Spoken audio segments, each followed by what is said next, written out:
welcome to the Tech. We do this every Tuesday. With me here, I have my co-host, Mr. Hudson Mugweri. Today we have a lot to dissect. We shall be talking about the World Cup qualifiers coming up. Uganda versus Mozambique. It's a very tricky group. If you remember very well, we lost our first encounter against Mozambique 3-1. A very disastrous performance. This time we have really a chance to make amends. We have a lot of information coming in, good news coming in. You have some good news regarding the goalkeeping department. Denis Onyango coming.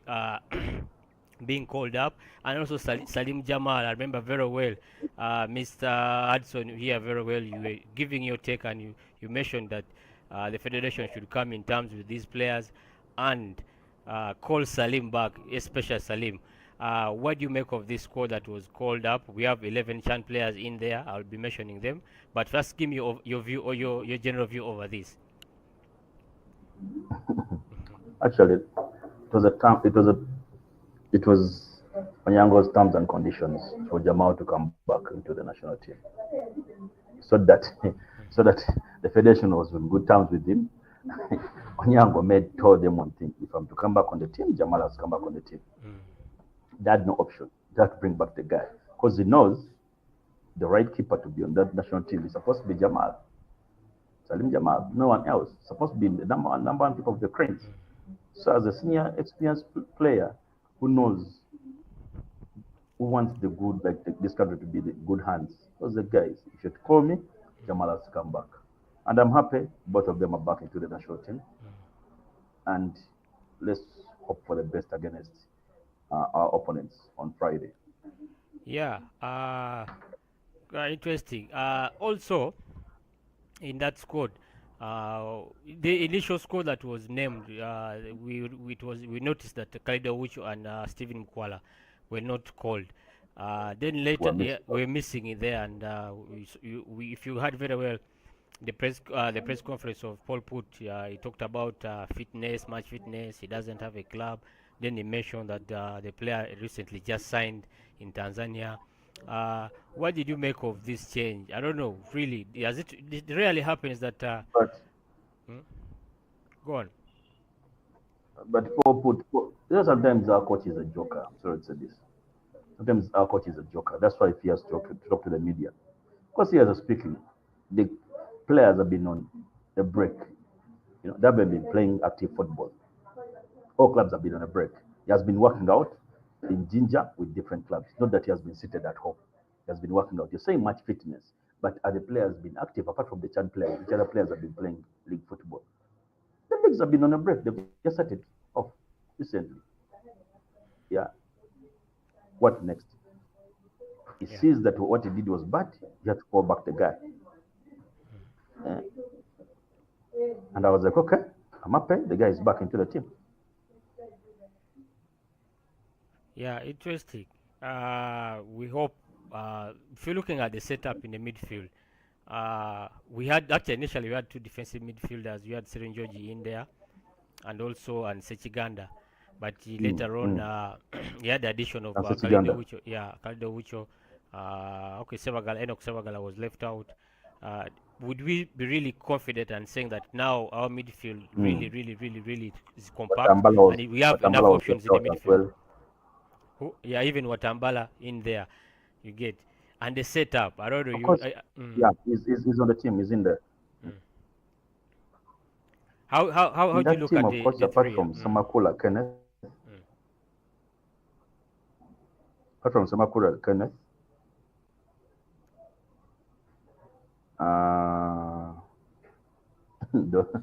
Joe and Seru.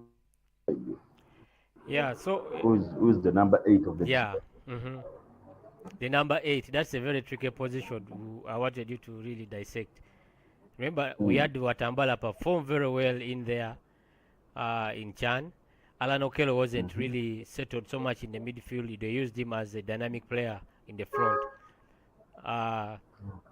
This is where I think Paul Put will have a lot of headache with Watambala in there. Watambala, so now, even Travis Mutiaba is also in there in the number 8 position. Yeah. So when you look at that team, you have Sechiganda, you have Joel, you have Travis, you have Aucho. You're supposed to use 3 of the players in that midfield. 3 of them in the midfield. So, because Aucho is the team captain, is he going to bench or is he going to start? That's another question. He has not been having game time, in Tanzania. That's what the coach Yeah, was saying. Yeah, and remember, these boys have been hot from Chan. This is Chan football. Chan football is different from World Cup qualifiers. You say he hasn't been having playing time in Tanzania when the league has been off. Not that the league has been on, the league has been off. Yeah, the leagues have just resumed. So, because that's what Paul Put came out with, and he mentioned the player just got his club. That's the reason. That's the same reason. You can't tell me you haven't been having playing time in Tanzania when the leagues have been off. Like, really? So, you would start Khalid That's the same Aucho. reason. You would start Khalid Aucho even with doubts of his match fitness. I wouldn't start him. But him being on the team is a plus to us because we need leadership on the team. Yeah, it's a plus to the national team. We need leadership on the team because he's a team captain, and not that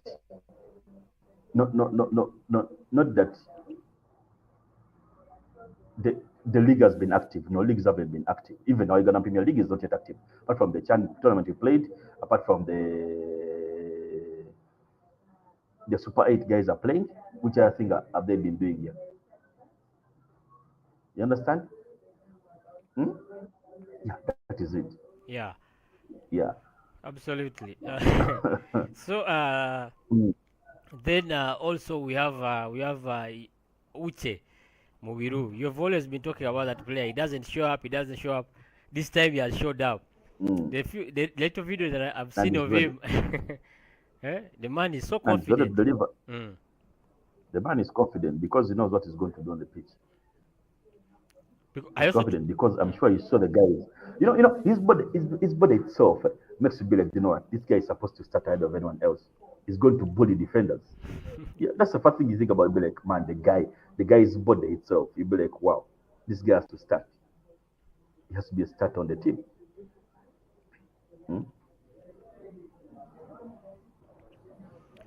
All right, that is about the Uganda Cranes. The group. This is how the group stand.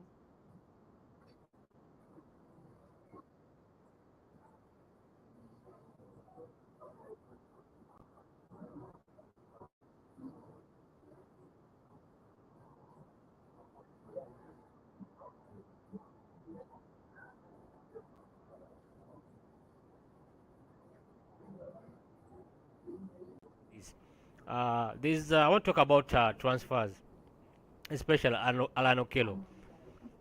Looking at his performance in the Chan, lighting up the tournament, especially the games that Uganda were in, especially the ones in Uganda, lighting up the tournament, scoring 3 goals. Is it 3 goals? Top assist in the squad. Yeah. The news, just all the spotlight on Allan Okello, and we're not surprised that clubs came chasing. From what Henry Musabe of Sports 56 reported, we have Gor Mahia there that is really luring the player.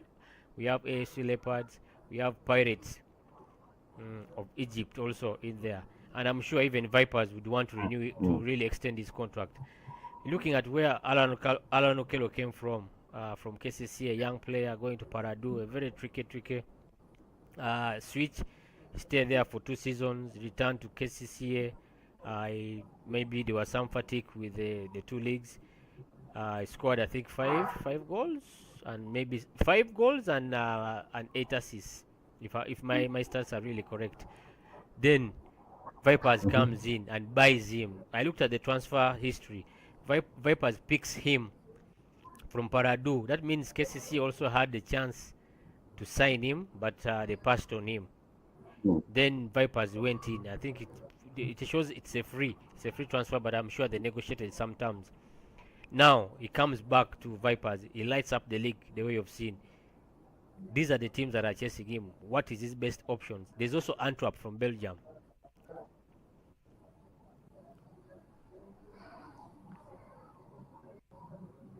Of course, Mourinho has refused some money from some clubs already, over 500 million. Has refused it. So it's now the players' agent and Vipers to finalize their deal. But Goma here has come up on board, of course. Some North African teams have also jumped on board to sign him. So he's selling like a hot cake. Yeah, but now where is he going to go? Is my question. If Pyramids Exactly. is there for him, Simba is there for him, AF Leopard is there for him, Pyramids and Simba would pick one of the teams on Pyramids and Simba because I'm rest assured I'm going to play continental football. I'm going to play continental football. That's what I'm rest assured. It's one of the two I'll pick. But after he's starting in North Africa, I would advise him to go back to North Africa. I would want him to be like Okello. I'd be in Simba and do something in Simba. I'm going to North Africa. Because North Africa now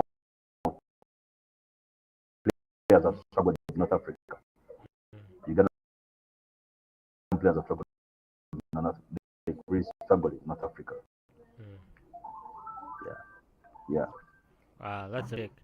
Actually, for me, I thought I would choose Pyramids, but you mentioning like he has not really had because has gone he has had 2 loan spells, and I would take your for for choosing the Sekafa region nearer home, and perhaps you read them, and they equally pay the same usually football.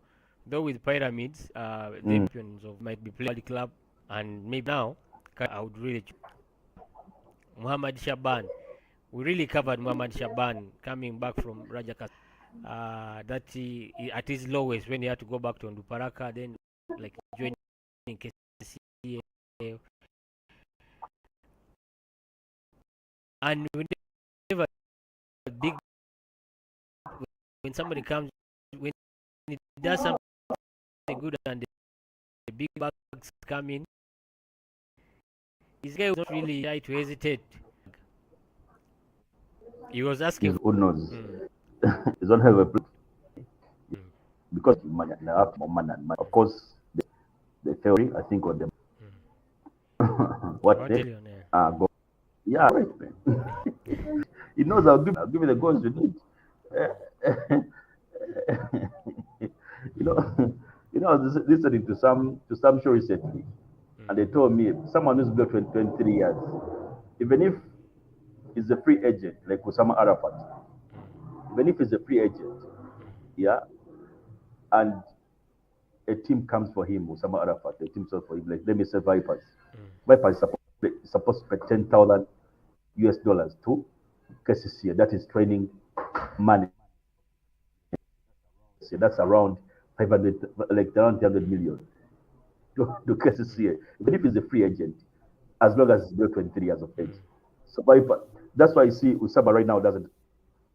We're not seeing him. We're not seeing him like like on market because these clubs are trying to pay the 10,000 USD to KCCA because it's below 23 years of age. The same applies to Kakande. The same applies to Kakande because they've been in talks with Vipers, but haven't yet finalized why. You know. So for Shaban, the man is ready, but I'm a professional. I'm not just a gambler. I've come here. I've proved to you guys I can deliver. You want me back? Please pay my 100 million sign-on fee, and I can play for you.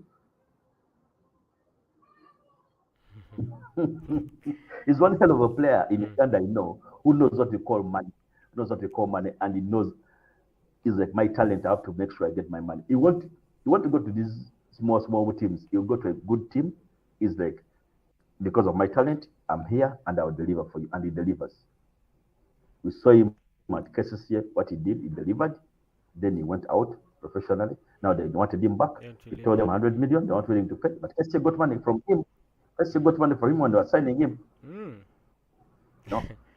They should But have. the club got some money from him. The club got some money from him as well.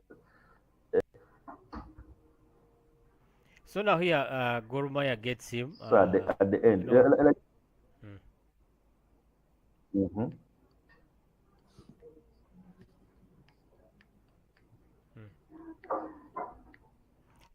like Gormaya gets him and takes him, and that was it. Because we thought maybe would really end up at KCCA, but Goromaya really snatched him. And also looking at KCCA, also done some good transfers. That is something Yeah, that will really interest me. I don't know. There's something that is of interesting course, me. Walu Mm, Simbi. mm, They've signed Walu Simbi. And Walu Simba's doing cases here. That's a good signing, a good defender. mm, He was talking about his stunt in North Africa. mm, Man, those guys suffer. Those guys suffer in those countries. mm, Yeah, those boys suffer in those countries. He's back cases here. mm, Let's see what he's a good defender. So let's see what he will deliver. But this time around, clubs have made some good signings, mm. and I hope by the time the league starts, which is an interesting league, and NEC is bringing Ishtara, of course, those players, but of course they're signing, which is quite interesting. I saw Mochi Juko going to Chitara to be with his boy, his coach. So Musa. I would say that's interesting. We are seeing more and more and more. If I'm to ask you, this is something that I want to ask you. You've watched the Super 8. Uh, Start with Vipers opting out. I don't know. Mm. My question would be: is the because when they were launching this product here, it was something really good. It had a sponsor behind it, Police now. The top 8, it was good start of the season, but we are finding it that these clubs that, especially clubs that are going to be playing continental football, in their preparation, some would really prefer, if you look at Vipers right now in Rwanda, trying to get that international and CAF experience, and it is always happening at the same time usually when the Super 8 is taking place. What do you make of these Vipers opting out of the Super 8, and does it make sense since they are preparing for CAF and they have to really start, traveling out and playing continental football? Actually, the first opted was Super 8. Then they again opted out in the Kagame Cup. That is the Sekafa Cup Club Championship. They opted out as well. And they're just playing friendlies. And yesterday, of course, they were beaten 4-1. Uh, I saw Tadeo Ranga making a crazy blunder of the keeper gave him a pass and he couldn't control the ball. What next? The opponents won the ball and they scored a free net. I'm like, Bunak, on Peter Gwasa to Guleke. That is just your football, they can't play it. Let them pick their balls. But uh, with Grime what was Sport is. happening by that time between FUFA and the clubs, yeah, what was happening by that time between FUFA and the clubs, I expected, of course, a team like the Vipers to opt out because by the time they're having their fights, they're like, we're not going to take your league format, and now which means we can't play the Super 8 because you're now confusing us as FUFA. Yeah, so why should we play the Super 8 when things are not yet aligned properly? At least let's focus on our Champions League football. Let's get more friendlies and we get ready for Champions League football because when you look at the Super 8, how teams are playing, they're not putting in there too much effort and power. Uh, I watched the game of KCCA. I watched the game of Chitara versus URA. And of course, some of the good signings, we didn't see some of the good signings feature for their clubs. Yeah. Chitara was trying to try out new signings. Of course, a few old players. I saw Patrick Kadu in there. He had some over 60 minutes on the pitch. Uh, of course, URA won the game 2-1. The KCA game up against SC Vida. Some interesting fixture. I enjoyed, though I'm a KCA fan, but the second goal of Vida was so interesting. And I just shook my head. I'm like, man, some players are so good at some good finishes. Of course, the neck game in the Super 8, which was played in Kadiba, um, I didn't give it too much attention, but I know it was some interesting game as well. Literally speaking, the Super 8 hasn't picked up that momentum like how it's supposed to be. They rushed it because Super 8 was on. Then every week they announced the Coin squad, and now all the focus went to the Coin squad. Onyango coming back, all the focus went doesn't. So people need to give attention to the Super 8. But let me hope after the World Cup qualifiers, we have the second legs of Super 8 and we shall give them all the attention we need. Because I know the second game of KC is good and Villa is going to be at Kadiba. Of course, I would love to watch that game from there. but the momentum hasn't been there. Yeah, I would say that Or perhaps because, if but the funds were there. The funds were there in plenty. yeah, the funds are there in The funds plenty. were there in plenty Mm. at the But first that's game. because maybe Yeah, it versus is Villa. AC Villa The funds were many. and KCCA. If you look at the game at Kadiba, it Yeah, did not true, have the numbers true, still. Yeah, you don't have the numbers. One true, would really true. say, Yeah. yeah, if somebody would, because I see FIFA has a lot of products. It has that FIFA drum. FIFA drum is also going on. There's that Super And 8. then I saw the FIFA under 16 and the FIFA under 16 something for Yeah. schools. Mm, I'm like, what is this, man? It's too much. mm. Honestly, speaking Magara about the said, schedule, the Magara schedule. said, Devana. Begin like Mm-hmm. the schedule is too much, and I think it's not really even thought out. For example, if now one broadcaster is doing the Super Drum and is also doing the Super 8, which one will you cover? At least maybe schedules are they have to really work on it, and maybe Super 8 is good. It's a precision thing that is good, but they And should really mix in the these work other all that. teams. Yeah. Mm, FIFA drum, yeah, FIFA drum, yeah, FIFA drum, yeah, weekend. FIFA drum, your yeah, weekend. weekend. Mm, Yeah, for drum, yeah, weekend. Yeah, because yeah, the players are playing for drum are league players who are playing Super 8. Because you saw yeah. ball is in Super 8, and now Mm, their players are playing Super drum.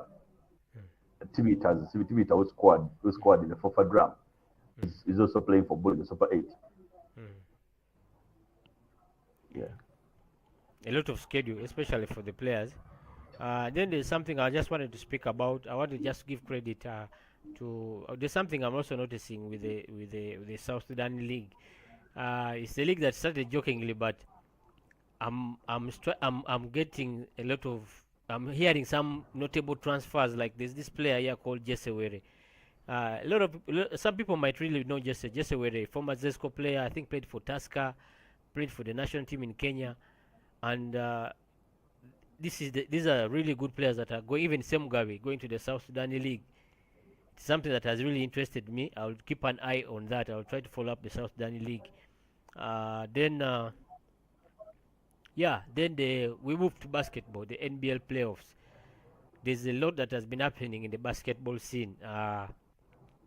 First of all, let's start with the announcement of the fixtures, and also the transfers at the close of transfers. We had a lot going on, especially with player registrations.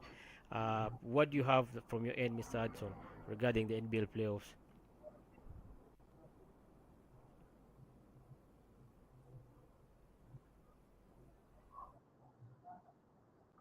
Of course, the players, the so notable players, the so players I talk about were cleared. So all players were both cleared to play in the playoffs. Of course, a letter came to play in the playoffs, and of course, the playoffs are tipping off on 30th of what of September, which is this Friday. Uh, Summit, Summit.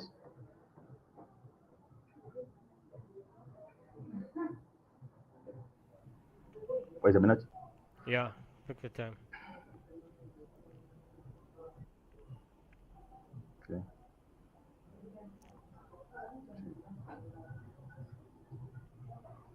wait a minute. Now, of course, Summit takes on KCA Panthers. The game is at 6 p.m. Actually 7 p.m. Then Jetty Jaguars up against City Oilers. The game is I think at 9 p.m. Then the next day we shall have games at Jaguars then in Chira. That is in Chira. Then the other time we shall have, of course, games that take place at Lugogo India Arena. But the playoffs, when you look at the schedule, they end on 29th of October. That's how the schedule is. That's when we shall have a game 7 of the finals. Mm. Yeah. But the playoffs tip off the thingy this this Friday. So Friday, Saturday, Sunday, busy with basketball. Then we come back on Wednesday, Friday, Saturday, Sunday still. So that's how it is as we speak now. Yeah. Then there's this issue. it caught my eye, and I wanted to get your opinion on it. It was between Mm. Nam Blazers and Fuba. It was regarding registration of players, uh, Bowie and I think the other one, you will mention the name. They were mentioning they came up with some legal aspects of the registration. They mentioned that in some instances, like when JKL was trying to sign a player, FUBA came out categorical and said the signature must be in physical form. Now, when City Oilers was registering these duos, uh, they accepted the digital signature, call it digital or electronic signatures, and Namblazers was pointing Mm. out on the discrepancies in application of these rules. What did you make of it at the end of it? I saw you on Twitter. You had a lot of engagement regarding that. Yeah. Truth be told, the federation, Shabaria, that's what I'll use the Uganda word. Mm. How? Like, they're the ones in wrong. They're the ones in wrong because they didn't follow their rules properly. Because the rule here said the player has to sign physically. Evidence is there. Teams wanted to use, like, to scan the signatures. The federation said, please, the players come to the offices to sign physically, which did happen with the Oilers. For the Oilers, the players signed, then they sent back the documents, which means the documents were scanned. You understand? Huh? Mm. And the federation accepted that.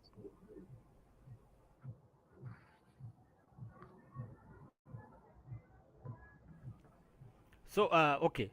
Basically, what you're saying is like Numbers has had a point in that, and maybe to Chavaria and Yeah, Ode. Mm, Lakers had the point, mm, Jets had the point, other teams had the point. Oilers would, I would even say Oilers somewhere would say they're right because the federation let them be, they allowed them to